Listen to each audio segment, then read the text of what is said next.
shocking police standoff in Surrey that ended with the death of a 15-year-old boy. The police watchdog is investigating what led to the violence as a community mourns the loss of a Clayton Heights student. CTV's Ben Nesbitt spoke to neighbors about the terrifying moments before gunfire erupted and a warning the details may be disturbing to some viewers.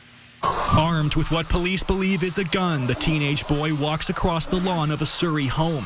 Mounties plead with him to drop the weapon.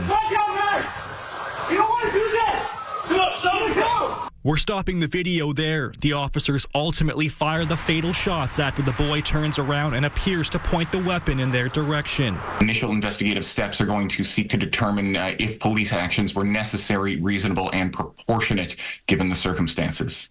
The Independent Investigations Office says police were initially called about a person in distress armed with a gun at a schoolyard around 2:40 Sunday afternoon. Mounties first encountered the boy near Clayton Heights Secondary School. We had a police officer frantically run through the field telling us to evacuate towards 72nd. The teen was eventually shot nearly a kilometer away near the intersection of 185th Street and 70th Avenue. He's been identified by family as 15-year-old Chase de Ballinard. A family spokesperson tells CTV News he was on the autism spectrum and says he was not carrying a real gun, adding that he was not suicidal and likely scared. It was a nightmare around here last night, I'll tell you. John Peterson says he and his wife were watching TV when they heard something thud against their house. It turns out it was multiple gunshots being fired into their garage. They then witnessed the heartbreaking aftermath of what happened just across the street. I'm a wreck now. I'm a wreck.